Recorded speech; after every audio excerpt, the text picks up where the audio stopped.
Kalau sebut je kereta yang tahan lasak, berkualiti, jenama apa yang terus masuk dalam kepala kan? Mesti ramai akan jawab, Toyota. Dah berpuluh-puluh tahun nama Toyota ni dah macam sinonim dengan kualiti. Tapi, macam mana diorang boleh consistently buat macam tu?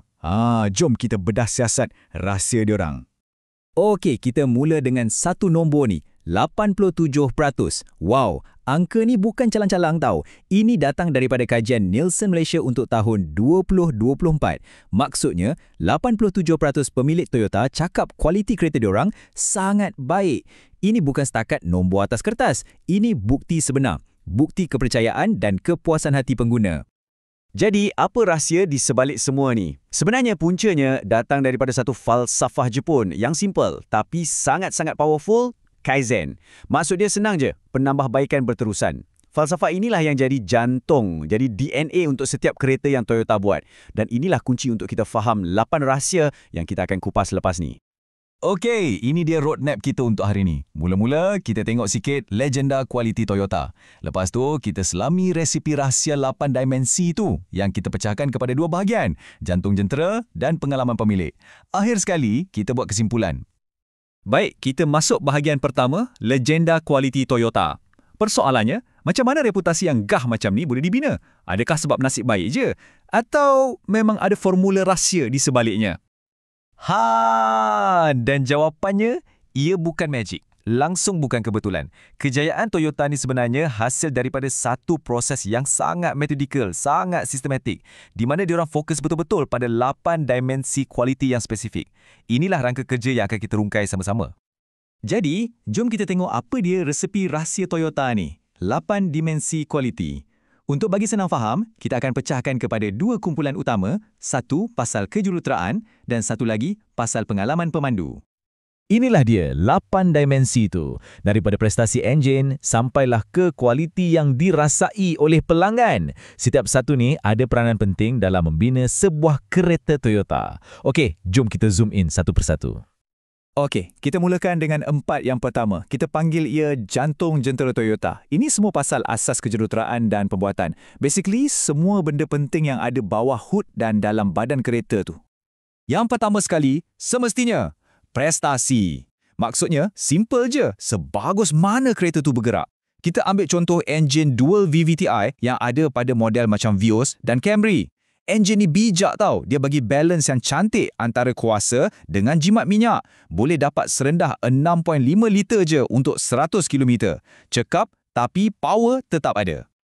Yang kedua, ini dia perkataan yang paling sinonim dengan Toyota.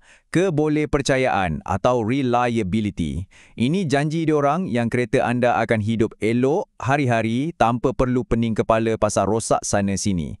Dan ini bukan sembang kosong tau. Ada bukti. Buktinya, tengok data dari JP Power ni. Kajian diorang ni consistently letak Toyota kat ranking nombor 1. Pemilik Toyota lapor masalah yang jauh lebih sikit berbanding jenama-jenama lain. Jadi, nombor-nombor ni tak menipu. Seterusnya, kita ada 2 lagi dimensi penting, pematuhan dan ketahanan. Okey, pematuhan tu maksudnya setiap kereta yang keluar kilang mesti sama sebijik, ikut spek yang dah ditetapkan. Tak ada kompromi. Manakala ketahanan pula, pasal jangka hayat kereta tu. Ia dibina untuk tahan lasak. Chassis kuat, bahan anti karat. Sebab itulah kita nampak banyak Hilux lama masih gagah atas jalan raya sampai sekarang kan. Okey, kita dah cover bab enjin dan badan kereta. Sekarang, jom kita beralih ke 4 dimensi seterusnya. Yang ni lebih kepada pengalaman pemandu. Bukan lagi pasal performance semata-mata, tapi pasal perasaan bila kita miliki dan pandu sebuah Toyota. Dimensi yang kelima, ciri-ciri ataupun features. Inilah yang kita panggil bells and whistles tu. Benda-benda ekstra yang buat pemanduan kita jadi lebih senang, lebih selamat dan lebih seronok. Inilah yang menambah nilai pada kereta tu. Contohnya apa? Macam sistem keselamatan canggih Toyota Safety Sense. Lepas tu ada skrin sentuh yang boleh terus connect dengan Apple CarPlay atau Android Auto, kamera 360 darjah, sensor parking. Semua inilah ciri-ciri yang direka untuk mudahkan hidup kita sebagai pemandu. Seterusnya, kebolehsenggaraan dan estetika. Senang cerita, kebolehsenggaraan ni maksudnya kereta Toyota senang nak jaga. Pusat servis ada kat mana-mana. Spare part original pun senang dapat. Estetika pula, pasal rupa bentuk kereta tu. Reka bentuk luar yang moden macam kita tengok pada Corolla Cross atau Camry dan rekaan dalaman yang nampak mewah tapi selesa. Dan yang terakhir, dimensi ke-8, kualiti yang dirasai atau perceived quality. Yang ni dia macam kemuncak kepada 7 dimensi yang lain tu. Ia pasal reputasi jenama, imej yang ada dalam kepala kita, ia terbentuk daripada pengalaman kita sendiri dan juga apa yang kita dengar kawan-kawan cakap. Senang kata, inilah perasaan percaya pada jenama tu. Dan bukti untuk kualiti yang dirasai ini memang padu. Bila 87% pemilik rasa puas hati dan 82% cakap diorang akan beli Toyota lagi, itu tandanya kualiti yang dirasai ini memang sangat kuat. Ini semua hasil daripada komitmen Toyota pada 7 dimensi yang kita bincangkan tadi. Jadi, apa rumusan daripada semua ni? Senang je. Bagi Toyota, kualiti itu bukan setakat satu checklist yang perlu ditanda. Ia adalah satu budaya, satu cara hidup dalam syarikat tu. Kualiti ni bukan benda yang diorang check last minute, tak. Ia satu falsafah yang dah sebati dalam diri setiap pekerja, dalam setiap proses dekat kilang dan dalam setiap komponen. Daripada skru yang paling kecil sampailah ke enjin.